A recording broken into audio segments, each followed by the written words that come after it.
और महाराष्ट्र में जो शानदार जीत हुई है महायुति की, महाविजय के बाद प्रधानमंत्री नरेंद्र मोदी ने दिल्ली में बीजेपी कार्यालय में कार्यकर्ताओं को संबोधित करते हुए विपक्ष पर तीखा हमला बोला। महाराष्ट्र चुनाव में जीत के बाद प्रधानमंत्री नरेंद्र मोदी ने कांग्रेस और उद्धव गुट वाली शिवसेना को आड़े हाथों लिया। उन्होंने एक है तो सेफ है को देश का नया नारा और देश की एकता का मंत्र तक बता दिया। प्रधानमंत्री नरेंद्र मोदी ने विपक्षी दलों पर तीखा हमला बोलते हुए देश के वोटरों को बांटने का आरोप भी लगा दिया।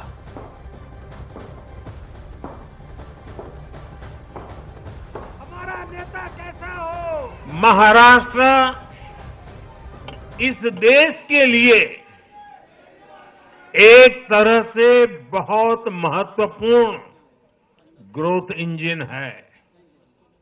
इसलिए महाराष्ट्र के लोगों ने जो जनादेश दिया है वो विकसित भारत के लिए बहुत बड़ा आधार बनेगा। वो विकसित भारत के संकल्प की सिद्धि का आधार बनेगा।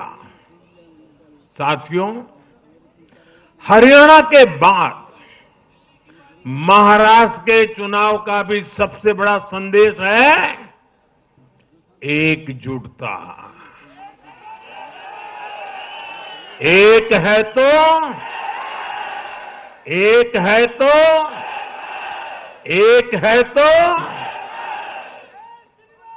ये आज देश का महामंत्र बन चुका है। भारत की राजनीति में अब कांग्रेस पार्टी परजीवी बनकर रह गई है।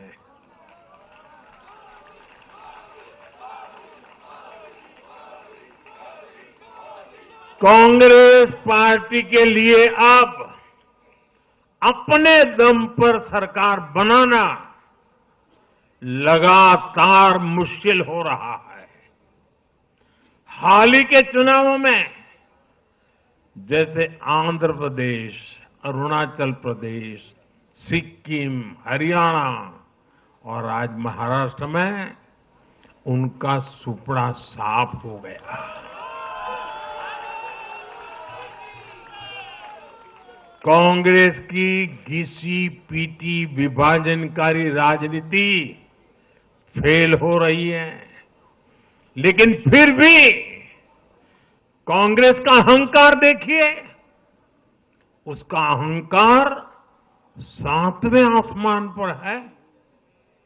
सच्चाई ये है कि कांग्रेस अब एक परजीवी पार्टी बन चुकी है। कांग्रेस सिर्फ अपनी ही नहीं बल्कि अपने साथियों की नाव को भी डुबो देती है। और महाराष्ट्र में बीजेपी की ऐतिहासिक जीत के बाद प्रधानमंत्री नरेंद्र मोदी ने कार्यकर्ताओं को संबोधित करते हुए कांग्रेस के इकोसिस्टम को देश के लिए खतरनाक बताया।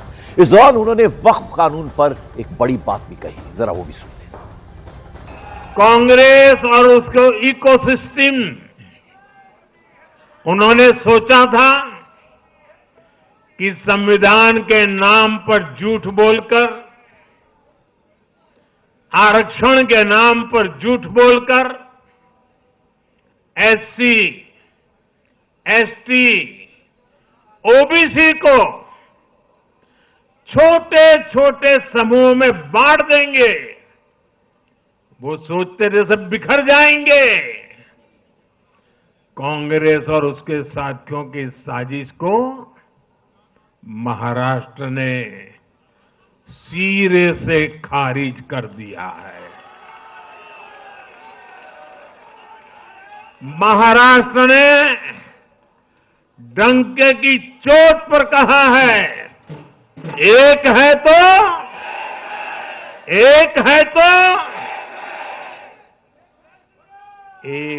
तो सेफ है के भाव ने जाति, धर्म, भाषा और क्षेत्र के नाम पर लड़ाने वालों को सबक सिखाया है, सजा की है। कि 2014 में इन लोगों ने सरकार से जाते जाते दिल्ली के आसपास की अनेक संपत्तियां वक्फ बोर्ड को सौंप दी थी।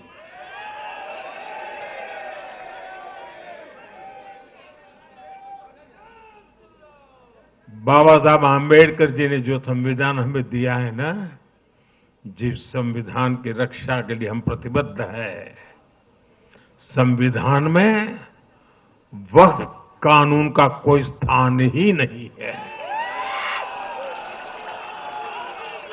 लेकिन फिर भी कांग्रेस ने तुष्टीकरण के लिए वक्फ बोर्ड जैसी व्यवस्था पैदा कर दी। ये इसलिए किया गया ताकि कांग्रेस के परिवार का वोट बैंक बढ़ सके।